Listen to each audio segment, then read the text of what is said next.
UCEMICH presenta entrevistas, opinión política, reportajes, ciencia y tecnología, arte y cultura, todo esto y mucho más en Espacio UCEMICH. Hola y bienvenidos a Espacio UCEMICH. Yo soy Jocelyn. Y yo soy Fernanda. Y el día de hoy comenzaremos el programa con Por si fuera de su interés, con Javier Rosiles, en el que nos hablará... ¿Sobre qué nos hablará? Nos va a hablar sobre las corcholatas políticas. Vamos a verla. Vamos a verla. Si te preguntaron sobre cuál es tu corcholata favorita rumbo al 2024 y no supiste qué responder o pensaste en un refresco, quédate aquí con nosotros, te lo explicamos.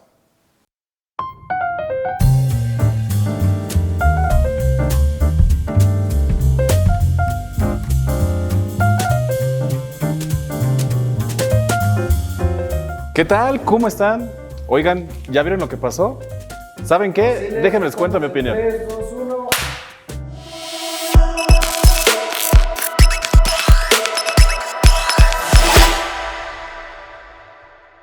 ¿Qué tal? Pues hoy vamos a hablar de las corcholatas. ¿Saben qué es una corcholata? Sí, Rosiles, es lo que tapa el refresco, mano.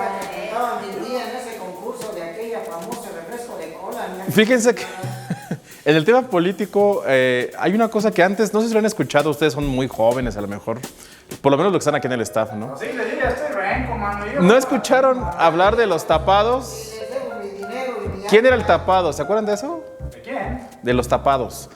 Palos. Antes, cuando el PRI, el Partido Revolucionario Institucional, gobernaba este país, se hablaba de los tapados. Es decir, el aspirante presidencial era una incógnita, o sea, no se sabía quién iba a ser, ¿no? Y como que el presidente en turno se guardaba sobre quién iba a ser su sucesor, ¿no? Ahora el modelo ha cambiado y López Obrador ha dicho que él es el gran destapador, ¿no? Entonces, de ahí viene esto de las corcholatas. ¿Sí sabían esto de las corcholatas? No, mi estimado, Las corcholatas no son más que los aspirantes presidenciales, ¿vale? Y se les llama corcholatas porque hay un destapador, digamos. Y en este caso, destapador sería el presidente López Obrador, que es quien dice quién va a ser. En este momento, él no ha dicho exactamente quién, sino que ha dado una serie de opciones. ¿Han escuchado ver esas opciones o no las conocen? Yo creo que sí. Mi amigo estimado de TikTok. Exacto, fíjense, tenemos 4. Bueno, vamos a ver si hay 5. A ver, Claudia Sheinbaum, que es la jefa de gobierno de la Ciudad de México, pues es claramente, exactamente, que trajo a Rosalía. También está Marcelo Ebrard, que es el secretario de Relaciones Exteriores, ¿no? Hay quien dice que esas son las corcholatas más fuertes, ¿no? Pues claro, son personajes con mucha presencia política y que la gente en las encuestas se pronuncia mucho por ellos. Pero también hay que mencionar, por ejemplo, a Adán Augusto López, ¿lo han escuchado? Él es el secretario de Gobernación, también es un personaje interesante que tiene un rasgo importante, que es tabasqueño, es decir, de donde nació López Obrador, ¿no? ¿A poco, mi Juan? Y el otro es Ricardo Monreal, que él es el presidente de la Junta de Coordinación Política del Senado, es un personaje también interesante. Hay quien dice que no es tan cercano ya a López Obrador, pero bueno, ahí están. Y hay un quinto, es decir, esos son los 4 de Morena, ¿no? ¿Qué pasa con los aliados de Morena, el Verde y el PT? Pues no han hecho un esfuerzo, digamos, por colocar a alguien en tanto que saben que se van a aliar con Morena. Pero, por ejemplo, ¿qué les parece Gerardo Fernández Noroña? No, pues ni idea, no, sí, yo vivo en las alcantarillas. No, pues tiene que ponerse a leer más, porque él es un personaje muy interesante, que tiene por ahí algunos videos importantes y llama con mucho la atención. No sé si le va a alcanzar para ser candidato a la presidencia, pero bueno, ahí está. Pero a ver... No, pues tienen que buscarlo y búsquelo. Después a ver si lo invitamos, ¿no? ¿Cómo me pides esa monumental tarea? Vamos a ver si lo invitamos por acá, ¿no? Pero a ver, veo que no conocen tanto a las corcholatas de Morena. ¿Y qué pasa con las de la oposición? No, pues menos. ¿No conocen a ninguno? Por favor, explícame y ilumíname. Bueno, fíjense, del PRI hay 5. Del PRI hay 5, fíjense. Beatriz Paredes, ella es una senadora, igual que Claudia Ruiz Massieu. Claudia Ruiz Massieu, pues hay que decirlo, es la sobrina de Carlos Salinas de Gortari, ¿no? Otros también son Ildefonso Guajardo. Él fue secretario de Economía, ¿con quién creen? ¿Con quién, Rosiles? Con Peña Nieto. No. José Ángel Gurría es otro. José Ángel Gurría es otro que fue exdirector de la OCDE, que es una organización internacional muy importante, y también es un perfil pues muy técnico, digamos, que también podría ser interesante. El otro es Enrique de la Madrid. ¿Su apellido no les dice nada? Tiene que ver con Miguel de la Madrid, mano. Exactamente, es su hijo. Entonces, una de las críticas... Pero fíjense, tenemos, pues con todo el respeto, ¿verdad? Para ellos, no dudo de su capacidad, pero pues son personajes tradicionales, no tan nuevos, ¿no? Hay una crítica sobre eso, ¿no? Que el PRI parece que no da este cambio generacional, ¿no? Pero bueno, ahí están esas 5 corcholatas, ya ustedes decidirán o me dicen qué les parece. Ahora vamos con el PAN. ¿En el PAN conocen a alguien? Pues hola, Marco Cortés, mi estimado. Bueno, el PAN tiene, pues yo diría que 4, ¿no? El primero sería Santiago Krill, ¿no? Santiago Krill, que es un personaje que ya ha insistido en ser presidente hace mucho tiempo. Actualmente es presidente de la Cámara de Diputados, no es un cargo menor. Hay otro personaje también interesante que es Lili Téllez. ¿Han escuchado hablar de Lili Téllez?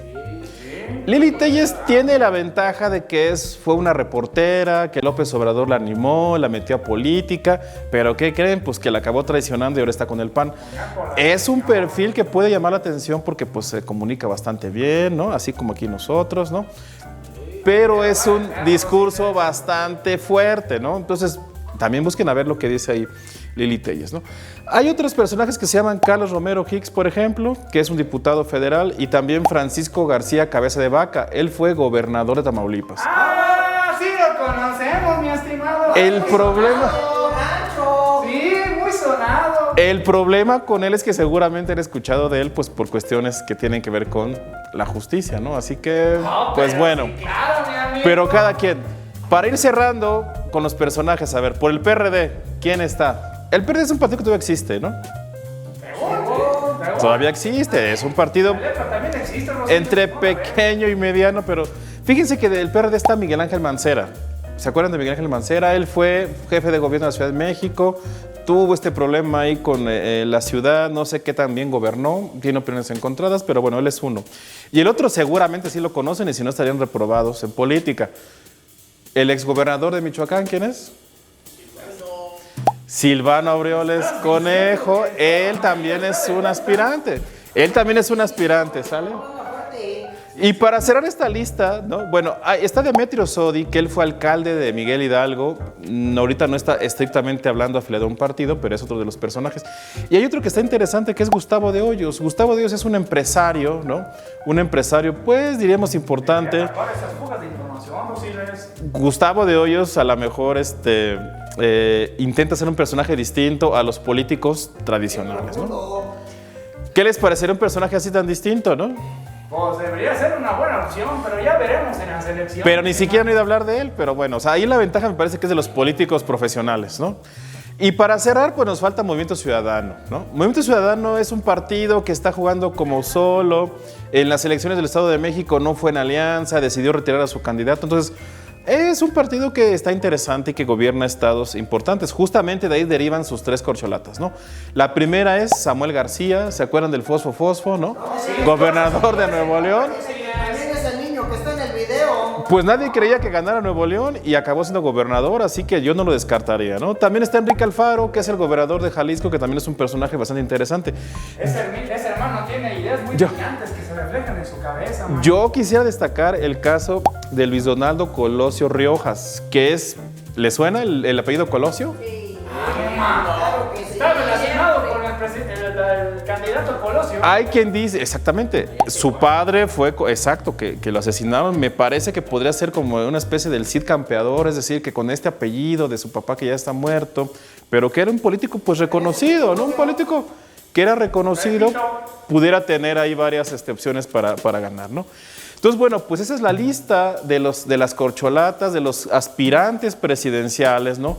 Y entonces, bueno, al final de cuentas yo los invito a que revisen. Ya veo que ustedes casi no conocen a ninguno, ¿verdad?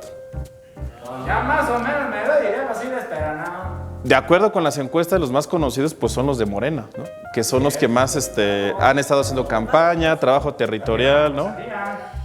También por la Rosalía, pues finalmente en esto de hacer campañas o de posicionamiento, pues todo se vale, ¿no? Pero bueno, yo los invito a que revisen los perfiles. Al final de cuentas, quien decidirá será la ciudadanía en las elecciones del 2024. Y eso se los cuento solamente por si fuera de su interés. Pero sí,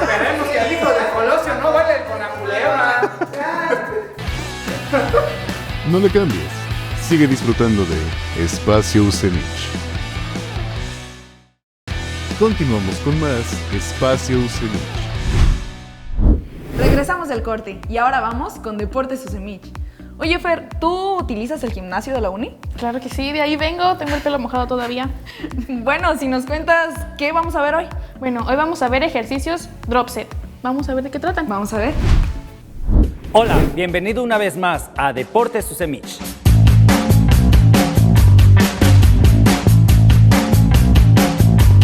En esta ocasión hablaremos del drop set. Hablaremos sobre las rutinas de entrenamiento, sus ventajas, sus desventajas y cómo incorporarla a nuestros planes de entrenamiento. Los drop sets son conocidos comúnmente como descensos del peso. Es una técnica de entrenamiento en la que se reduce el peso mientras se continúa con el ejercicio. Comúnmente son trabajadas en la parte de fuerza, como en los gimnasios.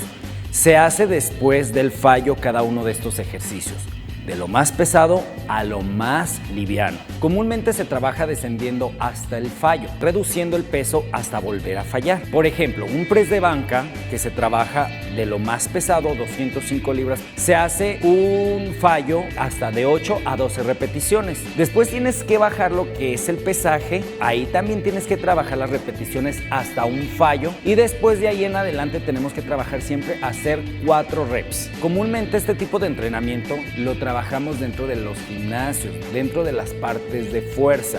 ¿Qué debemos de tomar en cuenta dentro de los drop set? Su intensidad del ejercicio, recordamos que es de lo más pesado a lo más liviano e ir reduciendo de un 10 a un 20%. El número de repeticiones de 8 a 12 repeticiones en el primer set. Después del segundo set es trabajarlas de 4 a 6 repeticiones. Su tiempo de descanso es de manera muy importante, ya que si no lo hacemos lo suficiente podemos tener fatiga muscular. Algunos de los beneficios que producen o te da el drop set es la forma eficaz de aumento de la intensidad o de la fuerza, mayor desarrollo muscular, aumento de la fuerza y también algo muy importante que muchas de las personas buscan, que es la quema de grasa. Algunos de los inconvenientes dentro de los entrenamientos de los drop set es duro para articulaciones y tejidos conectivos. El número 2 es la disminución en la calidad de tus reps y ya que se está usando menos peso de lo indicado. Finalmente, si no tienes una correcta planificación, puede ser muy agotador mental y físicamente, asimismo provocando el agotamiento y la fatiga. Como ya lo habíamos dicho, algunos de los ejercicios de los drop set van incorporados o van relacionados solamente a la parte de fuerza dentro de los gimnasios. Asimismo, también se puede trabajar dentro de la calistenia, utilizando tu peso corporal y también materiales adicionales a él. Se dice también que los drop set pueden ser trabajados de manera muy eficaz, pero teniendo una muy buena planificación. Eso siempre recordando que tienes que tener adecuadamente tus pesos bien definidos para no tener una lesión dentro de tus entrenamientos. Algunos de los ejercicios donde se trabaja los drop set es como el press de banca, deadlift, curl de bíceps, sentadillas, abdominales, por mencionar algunos de ellos. Todos trabajando de su peso máximo a hacer su peso más liviano. Y no olvidando sus repeticiones en cada uno de los sets. Bien, y esto ha sido todo. Nos vemos en otro episodio de Deportes Ucenich. Sigue con nosotros en Espacio Ucenich. Continuamos con más Espacio Ucenich. Regresamos del corte y terminaremos el programa con Expedición Ciénega. En donde veremos un poco de la historia de Huaracha. Vamos a verla. Vamos a verlo.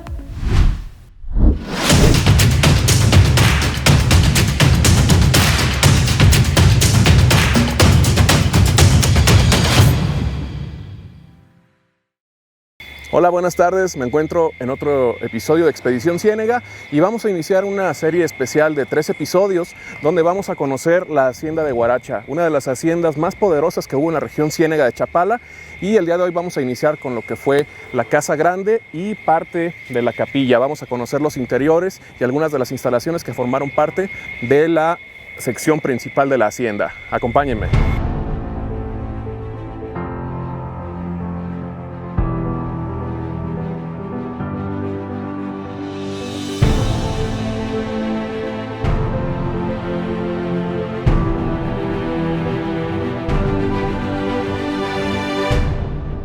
La entrada principal de la hacienda está orientada al noroeste y esto tiene que ver con la orientación que había con el acceso de los caminos reales.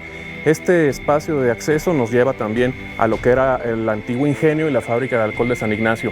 En un rato más vamos a poder ver algunos detalles de las etapas constructivas de cada sección de la hacienda y también argollas que están en la entrada principal que servían para dejar amarrados caballos.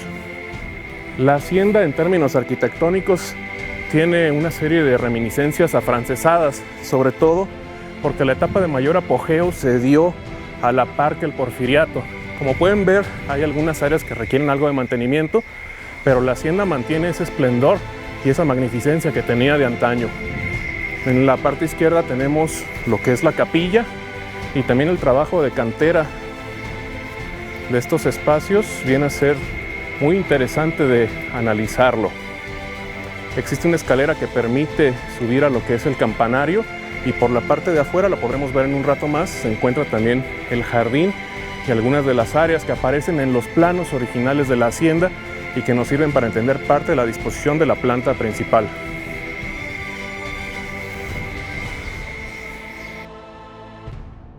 Al respecto de la hacienda de Huaracha se han escrito distintos textos. Para fines de uso informativo utilizaremos el que lleva por título Huaracha, tiempos viejos y tiempos nuevos, de Heriberto Moreno García, editado por el Colegio de Michoacán.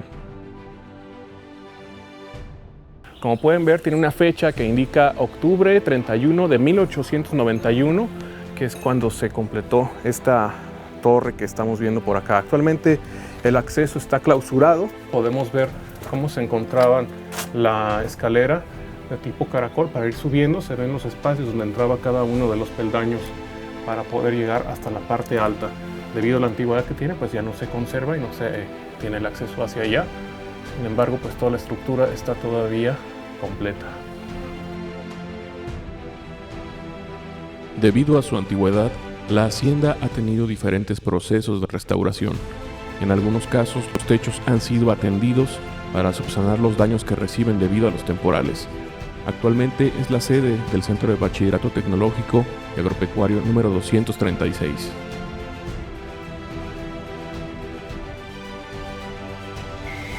Este pasillo que da de nueva cuenta hacia la parte oeste y que daba justo frente a donde se encontraba parte de la antigua región Ciénega. Como recordarán, antes de 1910 pues no existía el borde de desecación, entonces aquí teníamos un panorama muy interesante porque había un cuerpo de agua que se formaba frente a la hacienda, cerca a lo que es el cerro de Cotijarán, y en estos espacios pues también había algunos pequeños cruces que servían, algunos como caminos de secas, otros como accesos en la época de lluvia, y la hacienda cuenta también con una serie de corredores y accesos por este otro lado. Podemos ver parte de la estructura, el trabajo con cantera y en las esquinas algunos de los nichos. Aquí tenemos uno de ellos. Reitero, hace falta algo de mantenimiento en la hacienda, pero todavía se conserva mucho de su esplendor. La parte de arriba de los techos forma parte de otra etapa constructiva porque ya se utiliza viguería de acero y abovedamiento con ladrillo más contemporáneo. Es natural porque una estructura de estas dimensiones requiere un mantenimiento continuo y en los tiempos en que estuvo en sus mayores días de gloria, pues era mucho la gente que trabajaba por aquí en la región. Desde el siglo XV existían ya referencias al paraje denominado como Huaracha, el cual pertenecía al territorio de la provincia purépecha de Tarecuato. Bueno, vamos a conocer los interiores de la hacienda, que antiguamente eran parte de las habitaciones. La hacienda tenía también un patio central, como lo pueden observar.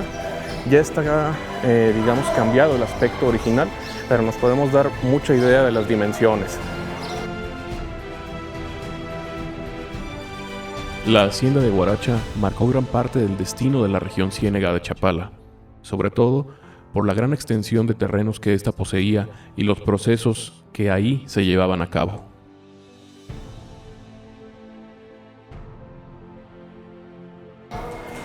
Hacia aquel lado tenemos lo que son los jardines, ahorita vamos a visitar para allá una serie de arquerías muy bonitas que se utiliza sobre todo con fines fotográficos y les estaré contando datos históricos sobre el inmueble conforme avancemos en este capítulo.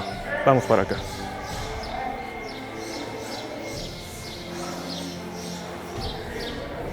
La hacienda también es hogar de muchos murciélagos, de hecho es la mascota oficial actualmente de la preparatoria, que aquí se encuentran las instalaciones de la hacienda.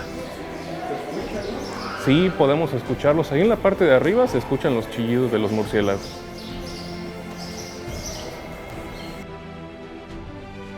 El giro productivo más característico del último medio siglo de vida de la hacienda fue la caña para la elaboración de azúcar y alcohol, pero también tuvieron relevancia el trigo, el maíz, el garbanzo, el camote y la ganadería.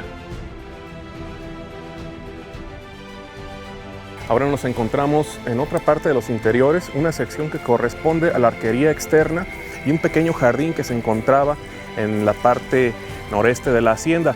Hacia el frente tenemos el Cerro de Guaracha, que es característico de esta población. Tiene varias bajantes en forma de barranca y de hecho una vez al año se hace la caminata hacia la punta del cerro. La hacienda, en esta sección que nos encontramos, tenía unos jardines muy bellos. Actualmente estamos en temporada de secas, pero reverdece esta área.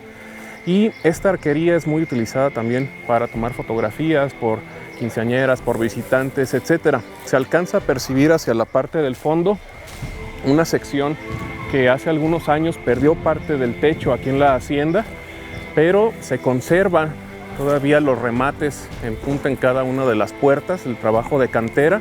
En la parte de abajo podemos ver una sección conformada por calicanto, una técnica constructiva característica del periodo de la hacienda y también un poco anterior, que consiste en estos bloques de roca con algunos engarces de piezas cerámicas y un mortero. Esta es básicamente toda la parte de la cimentación de la hacienda. Cabe mencionar que estas haciendas, como en muchos casos eran también el único sitio en el cual se concentraban los hacendados, pues tenían algunos pasajes como cuartos ocultos. En algunos otros casos ha llegado a ubicarse pequeños túneles o áreas de escape. Y en el caso de la hacienda de Guaracha, pues parece no ser la excepción, ya que en algunos trabajos de remodelación y en lecturas con equipos de georradar se han podido ubicar algunos espacios con estas características. Si bajamos la vista, tenemos por acá una escalinata de roca que baja hacia el área de la Escuela de Educación Especial y también por el frente una pequeña calle que nos permite conectar con el espacio de la carretera y el costado de la hacienda. Los árboles que se encuentran en esta sección son también bastante antiguos, dan una sombra agradable como la estamos recibiendo en este momento. Vamos a conocer otras secciones de la hacienda en unos momentos más. De acuerdo con las anotaciones de don Heriberto Moreno García, el origen del nombre de Guaracha es Purépcha. Puntualiza Maturino Gilberti. Guarani, bailar. Guaracua, baile. Guarari, bailador. Así lo define en el Diccionario de la Lengua Tarasca o de Michoacán en la página 133. Por otra parte, el documento denominado Estado en que se hallaba la jurisdicción de Zamora en el año de 1789, al referirse al significado de guarachita, apunta que quiere decir bailadorcito. Existen varios aspectos a resaltar en torno a la hacienda de Guaracha. Para los primeros años de 1600, la hacienda trajo esclavos procedentes de África, específicamente el Congo. Fugarse de sus dueños con el fin de obtener la libertad fue un recurso utilizado con frecuencia por los esclavos. Este fenómeno es conocido con el nombre de cimarronaje. Se tienen noticias de varias guaridas de esclavos fugitivos que establecieron prácticas hostiles contra los indígenas en la región Ciénega de Chapala, en el estado de Michoacán.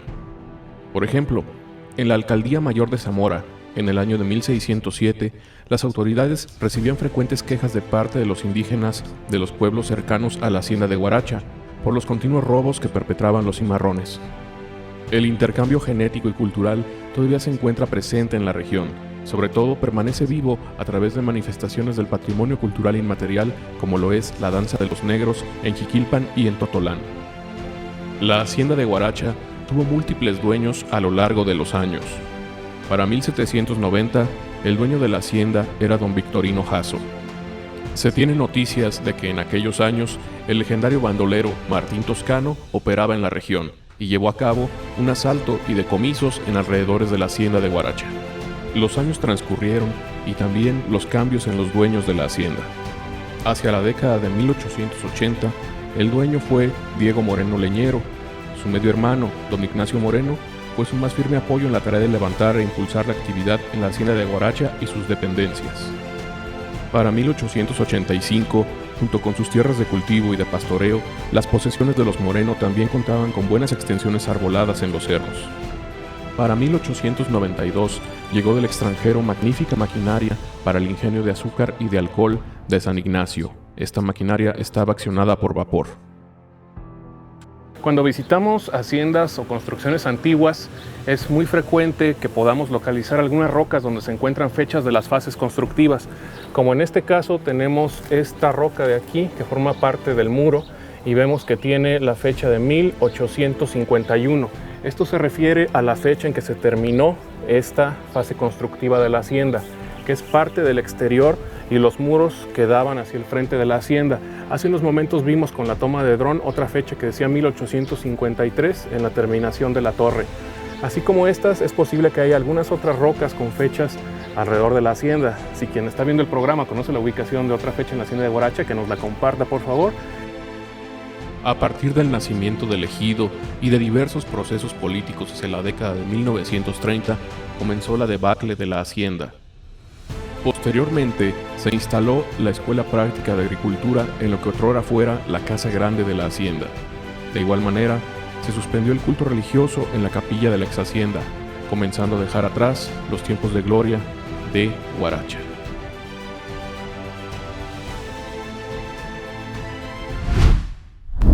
Llegamos al final del programa, pero no se olviden de seguirnos en todas nuestras redes sociales que estarán apareciendo aquí en pantalla. Tampoco se olviden de sintonizarnos la siguiente semana a la misma hora por el mismo canal. Yo soy Fernanda Herrera y me encuentran en Instagram como Fer Herrera. Y yo soy Jocelyn Rodríguez y me encuentran en Instagram como jocelyn-jackson.artist.